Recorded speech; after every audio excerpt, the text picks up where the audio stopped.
Everyone. Before we start, let me tell you what this talk is not about before I tell you what it is about. So, I am not going to tell you that praying works because there's some giant person up in the sky keeping a list and granting wishes if you ask nicely enough. And I'm also not going to tell you that prayer is just silly, made up stuff that wastes your time. Many people that I know have a somewhat broken relationship with prayer. Some people quit because they say things and nothing is talking back to them, so why bother? Other people keep doing it, but only because of habit or fear. They mumble things that they have stopped knowing the meaning of a very long time ago. Tonight, I want to make prayer and chanting, I want to take them apart, and then I want to talk about this much used phrase, inner connection. Let me say something that I know may be uncomfortable, but I'm going to say it nevertheless. There isn't enough actual proof that praying changes anything in the world. When scientists perform big, careful tests and they get strangers to pray for sick people whom they do not even know, their prayers often have no positive results. Scientists have found that mostly nothing happens. But, and this is a very big but, here is what prayer absolutely and definitely does. When you pray, three things happen at the same time, whether you notice them or not. And these are all very important. First, you name what matters to you. You clearly express, this is what I care about. This is what scares me. This is what I'm thankful for. And this naming is very powerful because most of the time we don't even know what we actually feel until we put it down in words. Secondly, you admit that you are not in charge of everything, that you do not have control over everything. That itself is a huge push to the ego to say, take a back seat. And third, you turn your attention to something that is much bigger than your fear, than your need, than your anxiety. You shift your focus from the thoughts in your head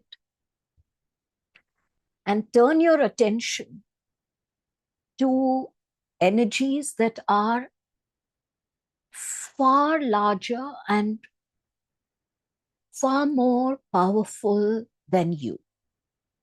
And these three shifts, though they may seem to you as nothing so big, these three shifts change you. They change your body, they change your nervous system, they change how you breathe, they change what you're able to see and what you're able to do next. Think about a worry that just spins round and round in your head. When you express that worry as a prayer, you take it out of that confused head and you set it down somewhere where it feels strong and supported and held. Think of it in this way. Thrashing around in a swimming pool, almost certain that you are going to drown,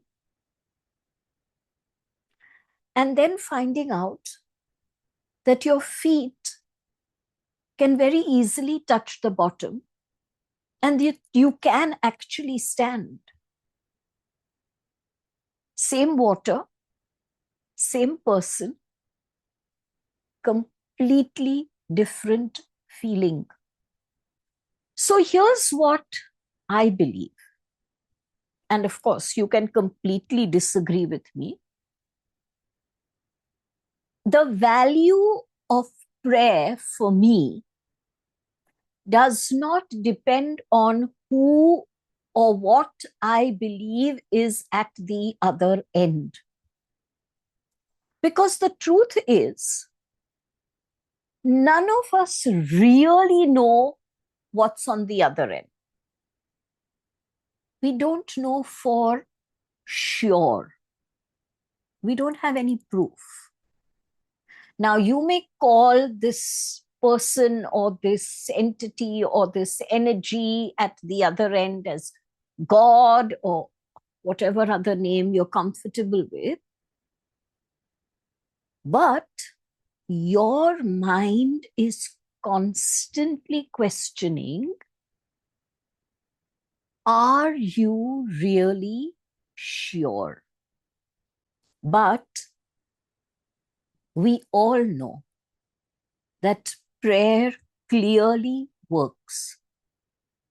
It works for the person who is praying. We cannot wave away that truth. You may not be able to measure how much it works or how much it helps, but we all know that at some time or the other, we have experienced the fact that prayer has helped. We cannot take away that truth. The mistake that I find people making is this.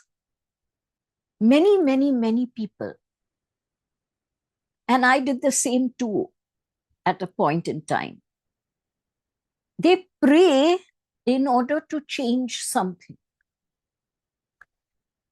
So this is what is happening is wrong. Please make it stop. Please change it. Or make them call me. Or make the money come. Or make this situation go away. Or please let this job come to me. Or please let me find a house. Now that doesn't work. And because it really doesn't work, it wears you out. And somewhere you begin to lose a little bit of your faith. But what does work is this. Stop asking for something to go away, for something to change, and instead look straight at what is actually true right now. This is a huge shift. So hear me well. Instead of saying, please make this happen, please change this, please let them call, you're asking for changes to take place. Instead of that, what I have found works is looking at what is happening at present and actually naming it. In the past several months, I have realized the power of naming something, whether you name it by saying it aloud or journaling it, whatever, but put it into words. Words are a magic spell. So you could say something like, this is what is happening, and this is what I am afraid of.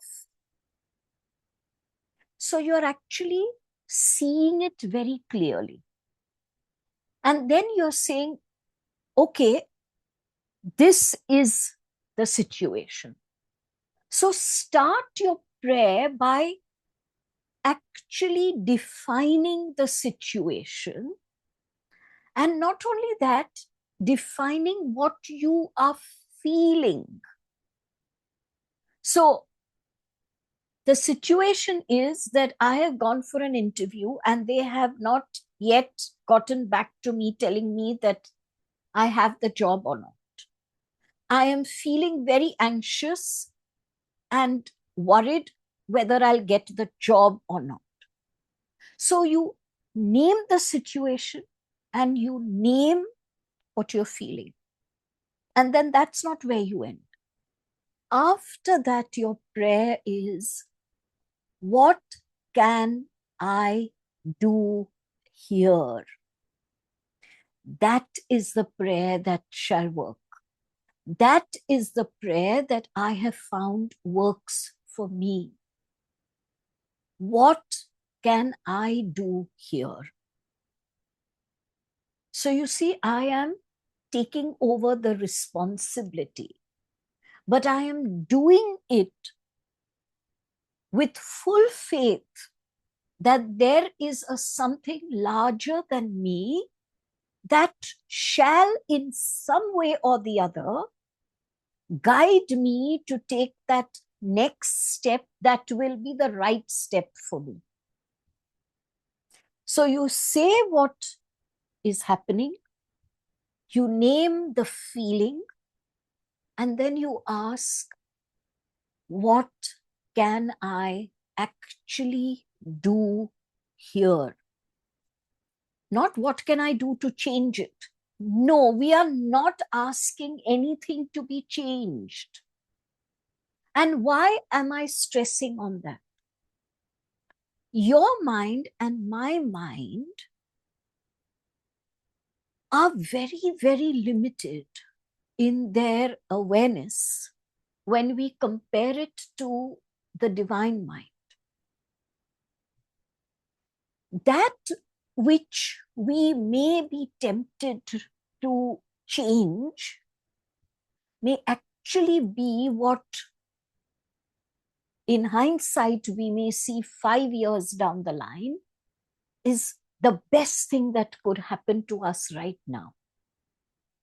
So we never ask for change. If something needs to be changed, we must have enough faith in that divine power that the change will be made.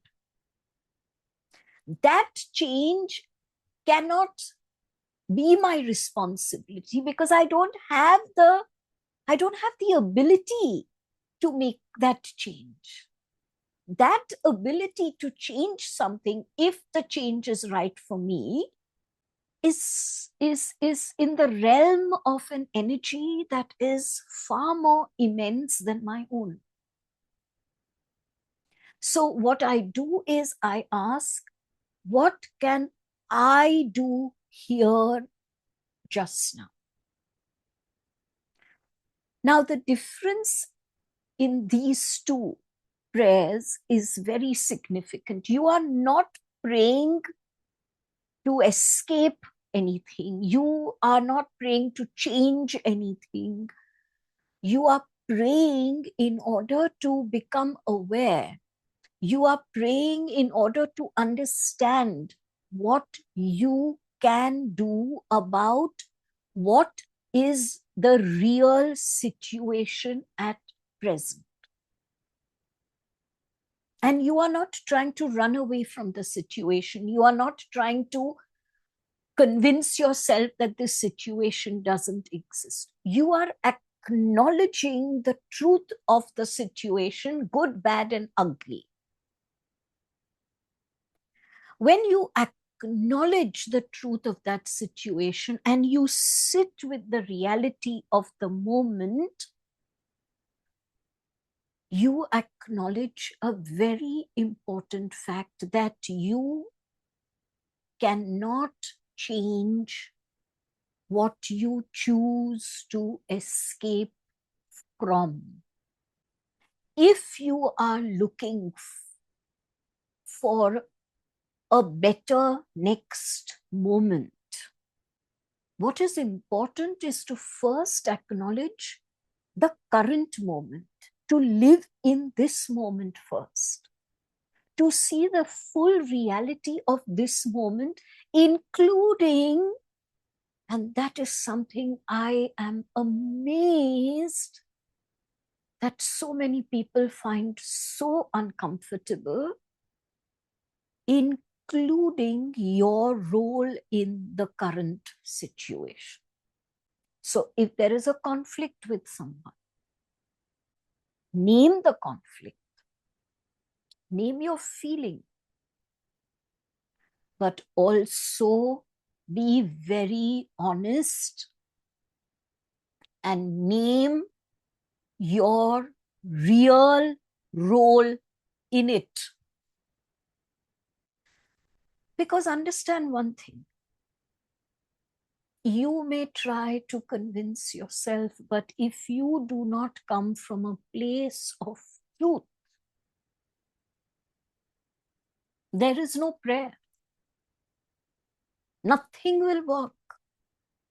Because you are not coming from a place of truth. So if you are not coming from a place of truth, what could you be coming from? You could be coming from duplicity, from deception, from dishonesty. Feeling what you're feeling is absolutely authentic. So name it. I am very anxious, or I am feeling fearful. I'm beginning to doubt that anything will go right for me.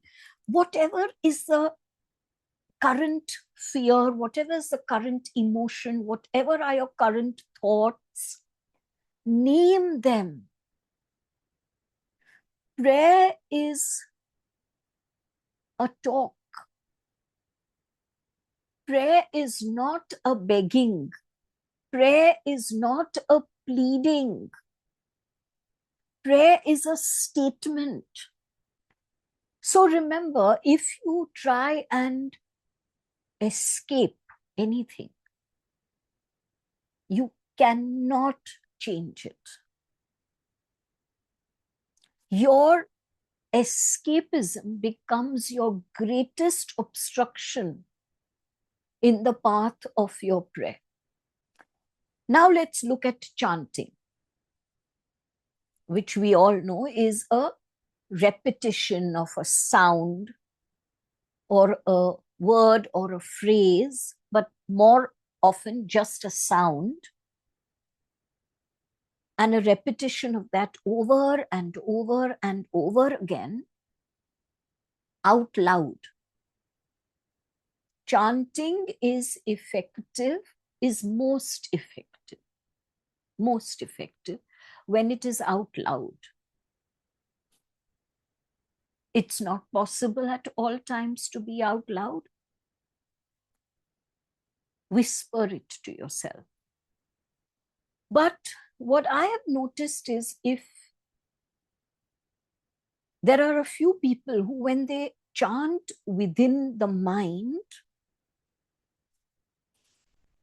they often lose the chant and they get lost in thoughts that come. Or they are chanting and it's almost as though they are saying a lullaby to themselves and they kind of fall asleep. Your chant can't work. So the best way to chant is aloud. And if you can't use the benefit of actual sound, then at least whisper it, right? So chanting out loud as Om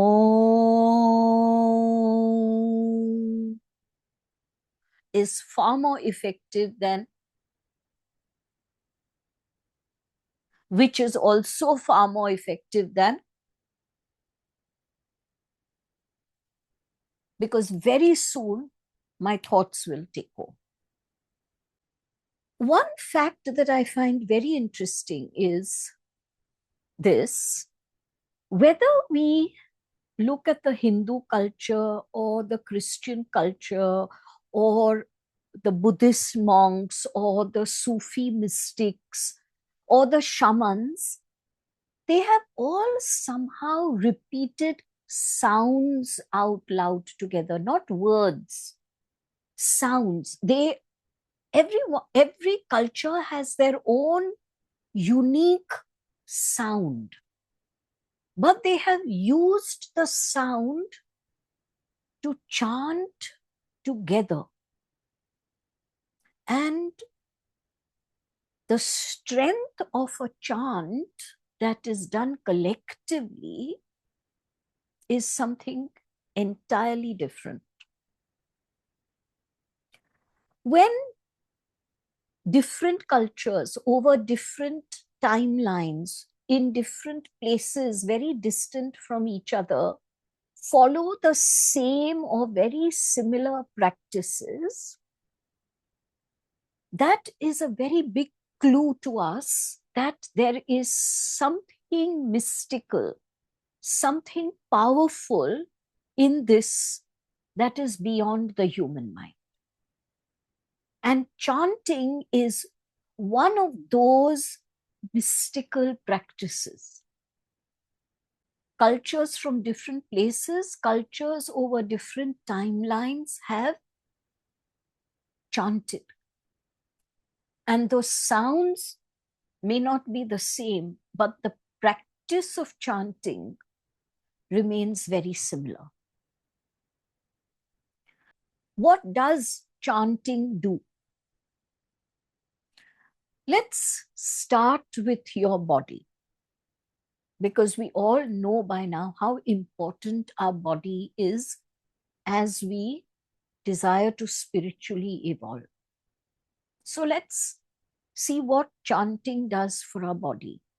When you chant, and the chant always has to be slow and long. For example,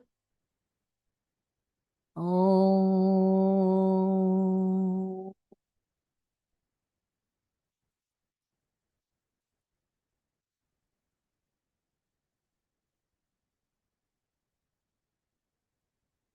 the end has to be a sound that goes within. It's like a deep inner resonance. So the chant, when it is said almost like some parrot rattling of a word, om, om, om, om, om, om, it is absolutely meaningless. Because the first thing about a chant is the fact that it is what we in today's terminology call sound therapy. If you have heard the Tibetan bells, the shamanic drums, the crystal bowls, and if you just shut your eyes and just listen to that sound, you will realize that these sounds are what we are trying to replicate through our voice. That the actual sound comes from these amazing instruments that have this depth of resonance. And what we are doing when we chant is we are trying to replicate that resonance. So if you want that resonance to develop within your body, then your chant has to be very long and very slow.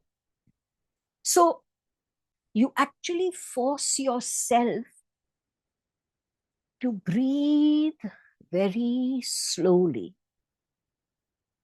And as you chant, the sound stretches the breath.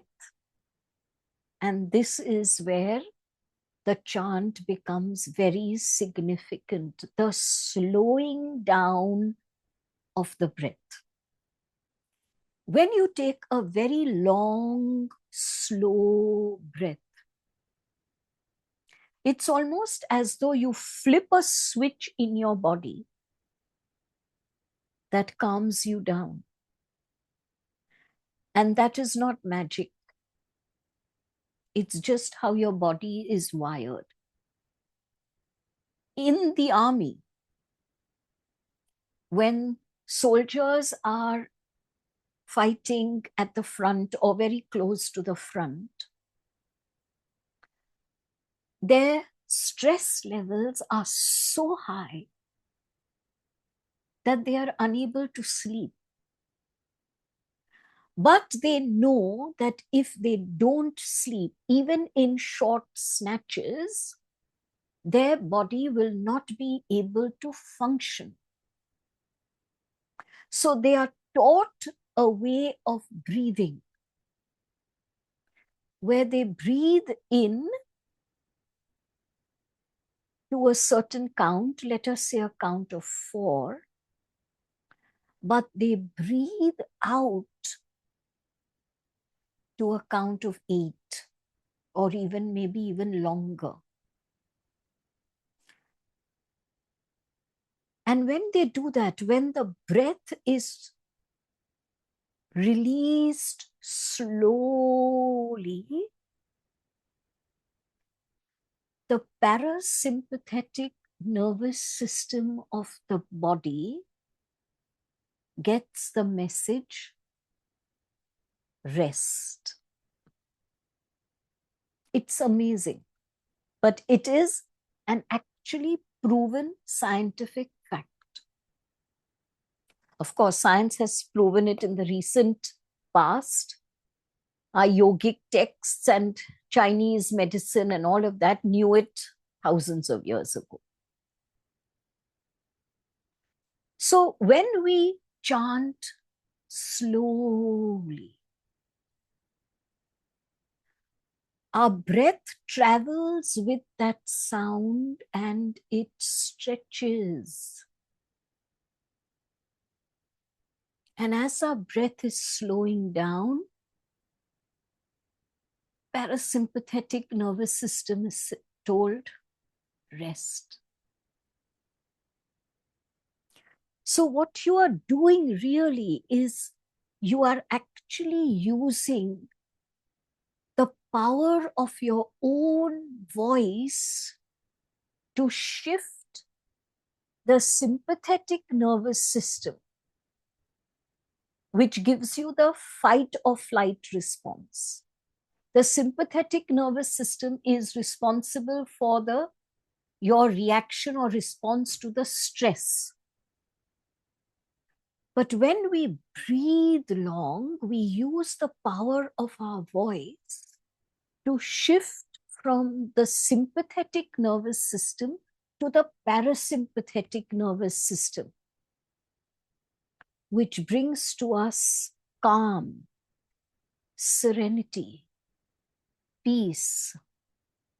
And when you are calm and serene and the stress in your body has diminished, there is deep sleep.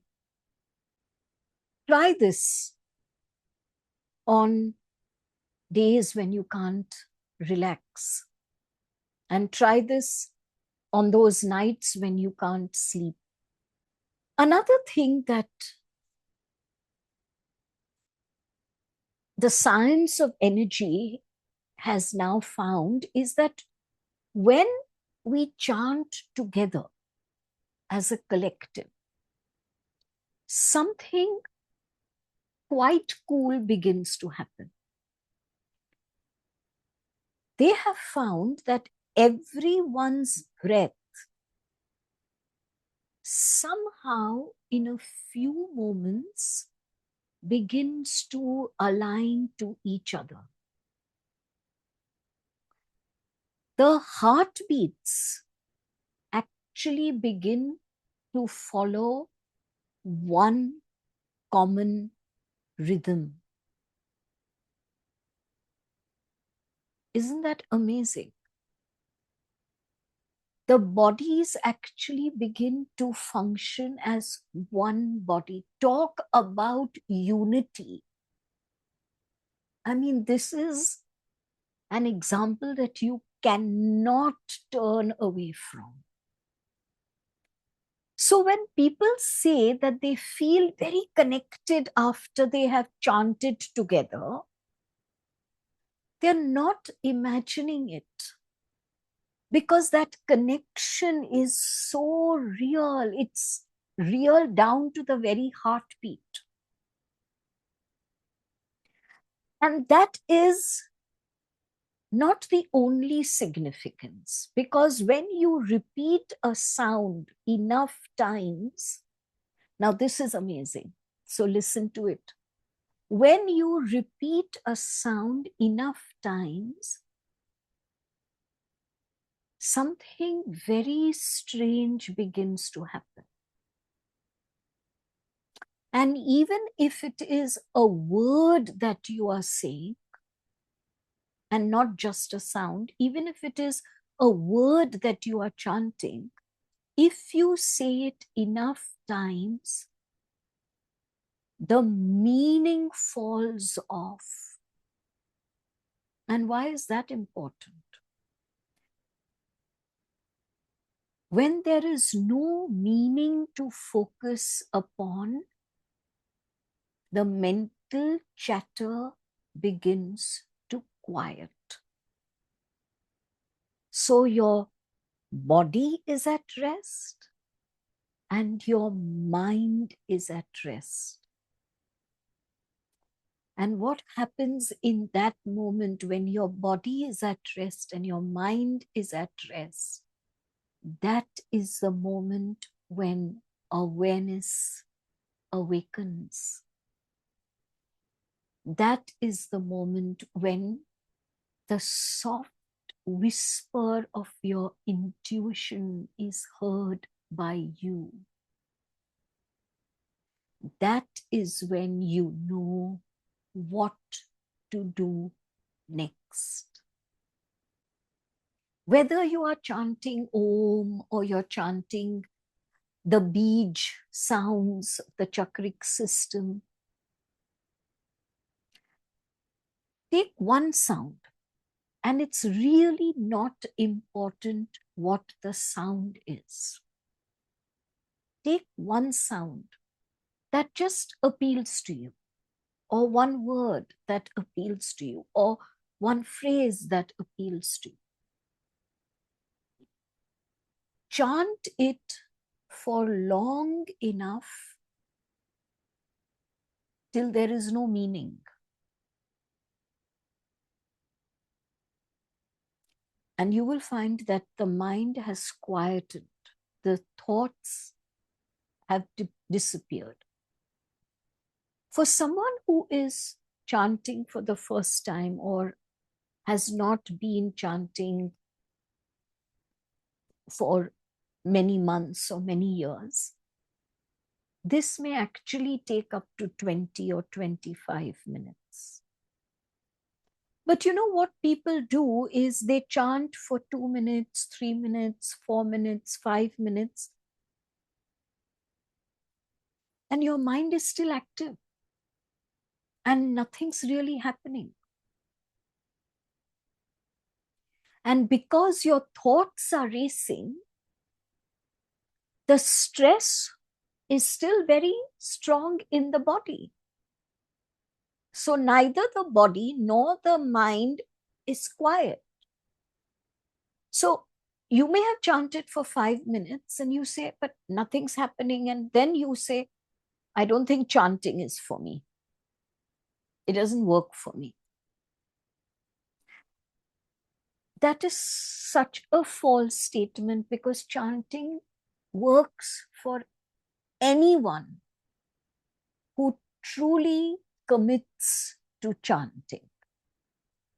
You've got to understand that if it is not a regular practice for you, it will initially take you 20 to 25 minutes to reach that stage. When that inner static becomes less. And then when there is no inner static, the whisper of intuition can be heard. Another mistake that people make is they ask each other,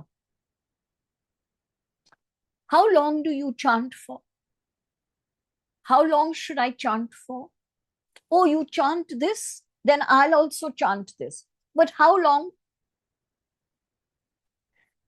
No two persons can chant for the exact same time and get the exact same result. So please don't make that mistake.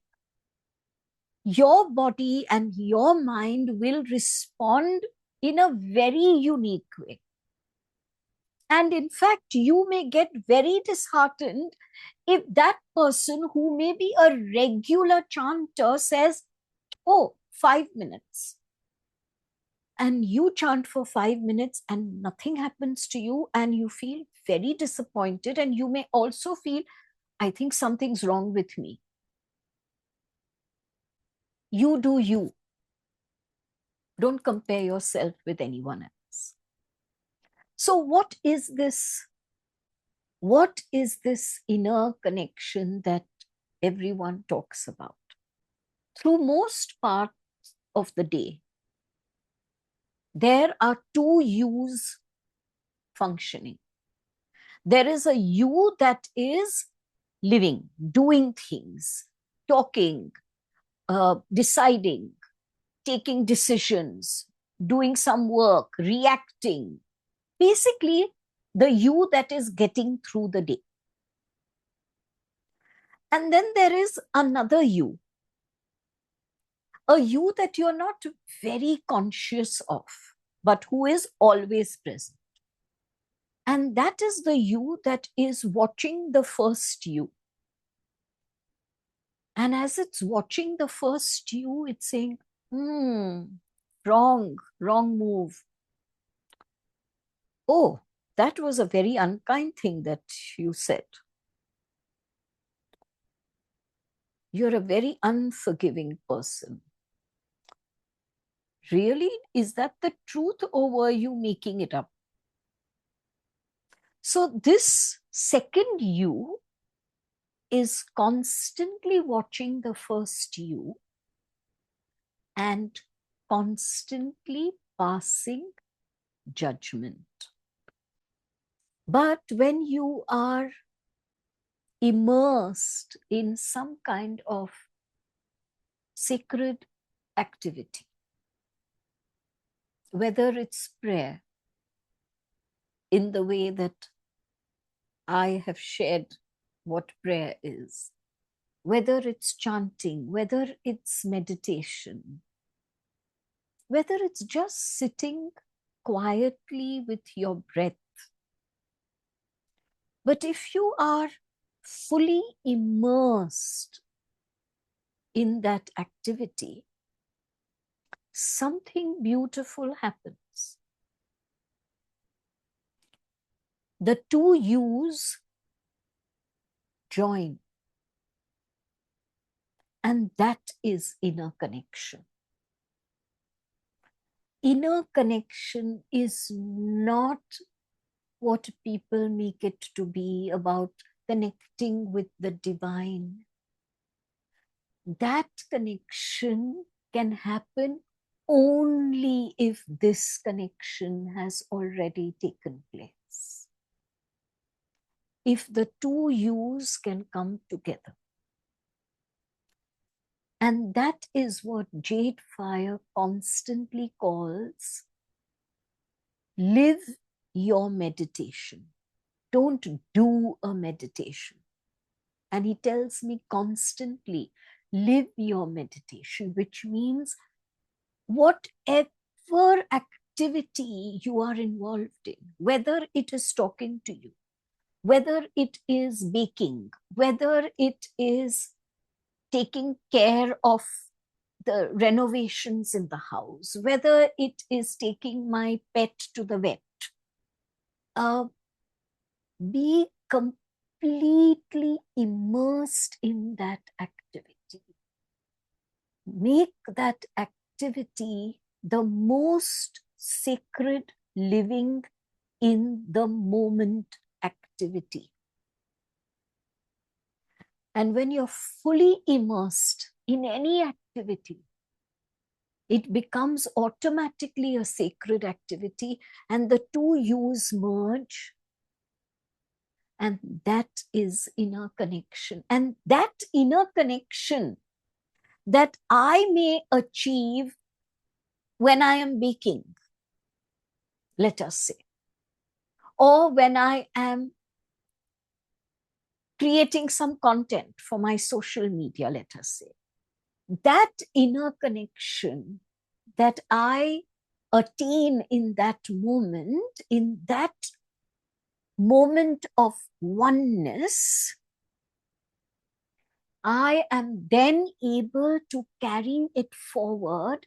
I am then able to extend it to a connection with an energy that is more immense than my own. But if this connection is not complete, that connection can never take place. So this whole thing of inner connection that people talk of, we have to understand what is this real inner connection. And both prayer and chanting are two doors that can definitely get you into this room of inner connection.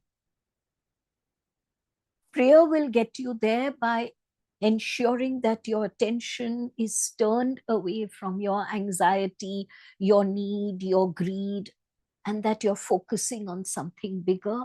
And chanting will get you there by quieting the chattering of the mind and by making your body quiet, rest, serene. And both of these heal that split in you. And both of these help the inner connection.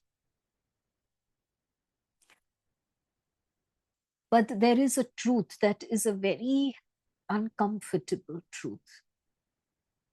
And ask me, I've experienced it time and time again. This inner connection that we are able to attain does not last forever. It slips away ever so quickly. And it slips away for everyone. You are not the only one, and I'm not the only one. In fact, don't let anyone fool you by telling you that they are in inner connection always. Please, don't let them fool you. But if you know how to find your way back to it, and if you actually continue to find your way back to it over and over and over again, the changes and shifts that you make in your mind, in your body, and in your energy will stay with you for longer and longer periods. So, prayer and chanting, my beloved friends, are not about reaching some magic state and staying there forever. Life is meant to be lived. It's good moments, it's bad moments. Life is meant to be experienced. But prayer and chanting help us to build a path back to that inner core, so that when life splits you into two, and it will every single day, you will know how to return to that place of oneness at the end of the day. And when you're connected, when you're one instead of being split, you automatically make different choices, choices that are positive for you. You are less irritable, less judgmental, less impatient, less cruel in your words or in your thoughts. You actually are able to see what is happening in front of you instead of believing those stories that your mind is cooking up. And you know, your friends, your family will see that difference. But my question is, even if they don't see the difference, what of it? You aren't doing this for them in any case. So let's end with this. For this 1 week, I want you to stop praying for any change. For just this 1 week, I don't want you to pray to change something, to shift something, to get something. No. For just this 1 week, I'd like you to pray by naming the situation, naming your feelings, asking for what you can do next, and ending with gratitude. Because you know that you will be guided. But no requests, no wishes, no pleading. Do this constantly for this 1 week, and I guarantee you, you will see the change. And sit with a sound, whatever sound, whether it's Om, whether it's any sound, whatever sound comes from you, sit with this sound and don't change the sound every day. Sit with this sound for at least 20 minutes every day. Now, don't tell me, oh, I'm a regular chanter, I don't need 20 minutes. Still sit for 20 minutes. Sit with it for at least 20 minutes. Don't concern yourself with the thoughts that might come and go. Don't concern yourself that your body is restless and that you are moving. Don't even concern yourself with the boredom that is likely to creep in and you'll say, oh God, when will this end? Continue. Never mind. Let all of that go. Ride over all of that. Continue chanting for a minimum of 20 minutes and see what you feel at the end of that. See what you feel beyond the thoughts, beyond the restlessness, beyond the boredom. Commit to just 1 week of this, just so that you are able to experience at the end of that 1 week that precious inner connection. Just by chasing that inner connection and talking of inner connection, it doesn't happen. You have to actually put in the work. You have to live in that moment. You have to immerse yourself in that moment. And for this 1 week, immerse yourself in prayer and in chanting, so that that inner connection that you're looking for comes to you naturally and effortlessly.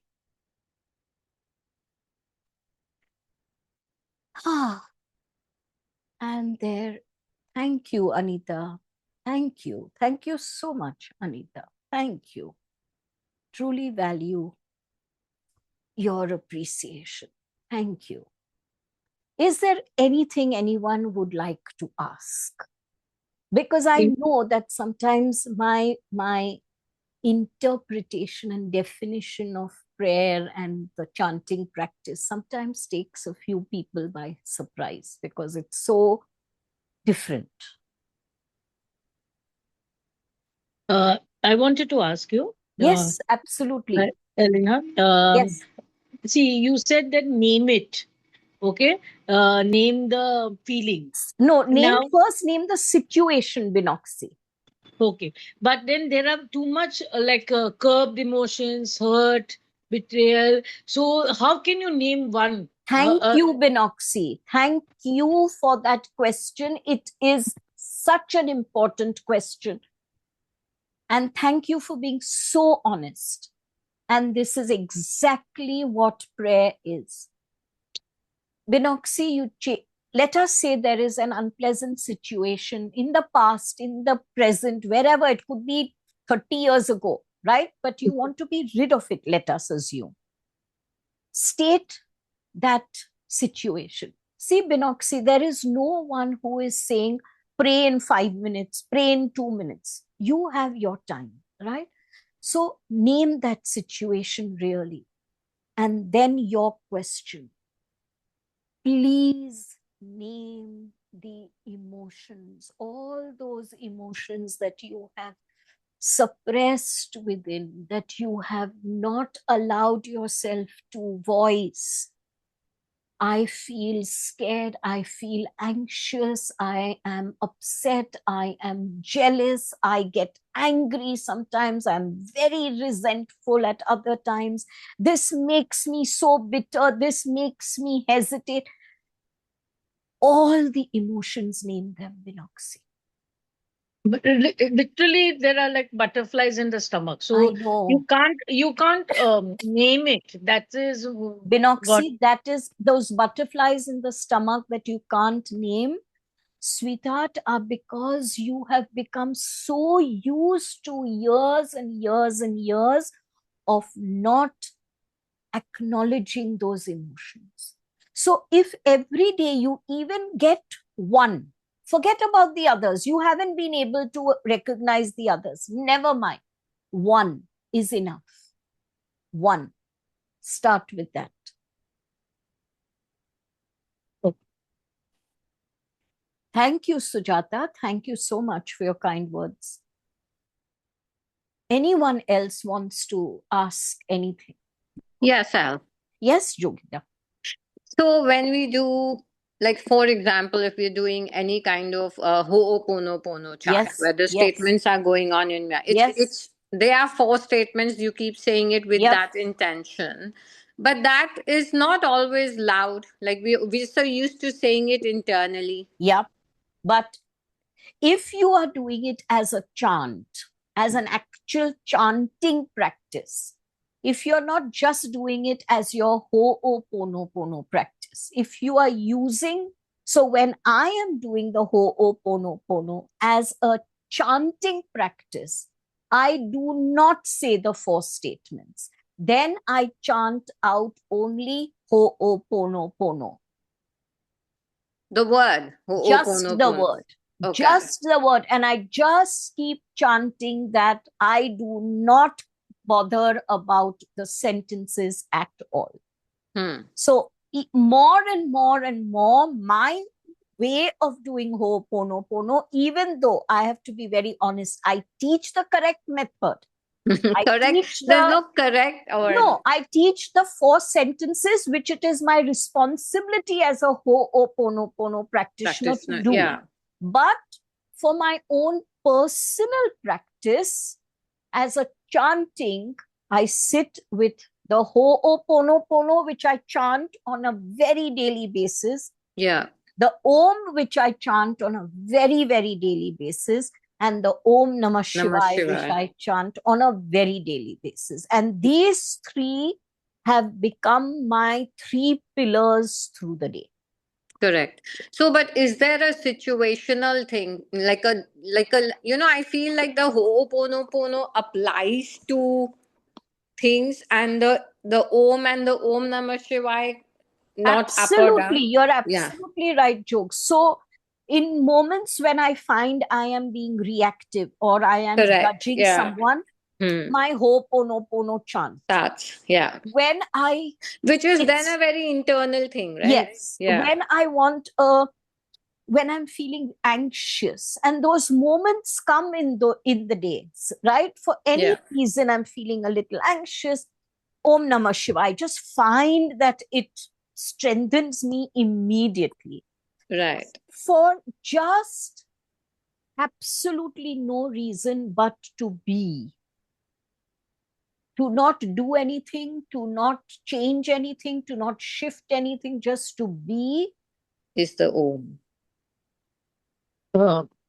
And I had mentioned in an earlier workshop, so for those of you who didn't attend the workshop, I have been guided by JadeFire more and more and more that the chant, especially the Om or Lam, Vam, etc., turn the tongue inwards to the palate.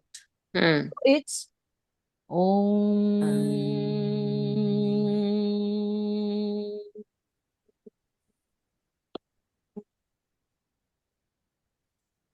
Find the deep resonance when the tongue is turned inwards and touching the palate. The resonance literally vibrates in every cell of your body.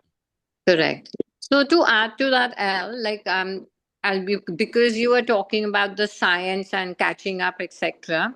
Humming, which is like almost like this chanting Yeah, inside, yeah, is yeah. actually, it actually releases nitric oxide in your Yep, body, yep. which then activates the vagus nerve and the parasympathetic nerve. And our yogic texts have been telling us about this forever and ever, and it's actually a practice that can put you to sleep because it relaxes the parasympathetic mode, and if it is done before sleeping, you get into a deep restful sleep. So there is a practice that I am been doing whenever, if I'm very wired through the day, I've been working very hard and then I'm not going to be able to fall asleep, I will take the Luna breath through the Ida, not the Pingla, because the Pingla is now trying what to we spoke about on the 2 days ago. And take the Luna breath and then do a little bit of my chanting, which I always do before sleeping, and that works. And that works. Absolutely. Thank you so much, Priya, for your lovely, kind words. Thank you. Ellaeenah, yes. Can I ask for a question? the beginner, which chant is better? Because I'm a little confused with, like, my maternal culture was different, present. So, like, I'm a little confused. So for the beginner, what do you suggest? Which chant will be better? There is no chant that is better or not better. And pick any word or any sound that is from your maternal culture, if because that you may be more in tune with. So don't follow someone else's. As I was telling someone the other day, the universe does not know Hindi or English or Marathi or Tamil. It knows only you and how your energies and your light changes. So pick up any word that you resonate with. Any God's name or something? Yes, I was just going to tell you that it could even be the name of a deity that resonates with you. Okay, thank you. Like I know so many people who will just chant the name Sai because they so strongly connect to Shirdi Sai Baba. So anything, it's up to you. I do Meher Baba. Perfect. Whatever. So just even Meher is your thing. Okay.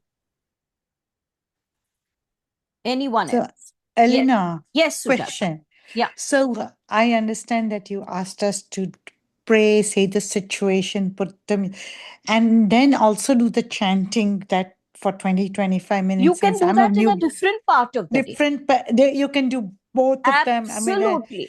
So, because I have been trying to get on this path for so many, I guess about a year and a half, and I just couldn't see the clarity which you have given me today.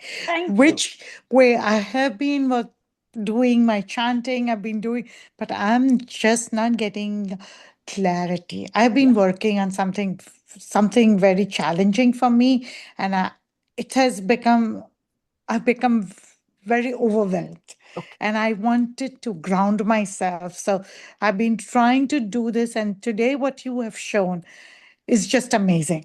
I must thank you for it. Thank you. And let me tell you one thing, Sujata, because you asked when should I do the prayer and the chanting. So when do I pray? I pray when I'm in the car. Okay. I'm in the back seat. My driver is driving. I know Bombay traffic is not going to take me quickly anywhere. Right. So I am going to sit there and pray. Pray for, name the situation, what I feel, right. What is, and then I just sit and wait for that answer. Most times, not all, I have to, most time by the end, by the time I reach my destination, I have an answer of what to do next. And that is important. We are asking for the whole road. But we don't understand that maybe the whole road is so long that we can't see it in our vision. Right. But we can see the next step. Yes, absolutely. So I have been doing a lot since I've been working on this, and I've become very overwhelmed with sometimes. So I sit and I listen. Just put the situation. I have got a lot of answers. I must say that. Lovely. But today, the clarity that how I say it, what emotions, which I was not doing all of it, has really helped me to know exactly how to say and what to say. So thank you. Thank you again for it. Thank you. And thank you, all of you. Thank you for being here. I shall see you again next Wednesday. Big, big hug.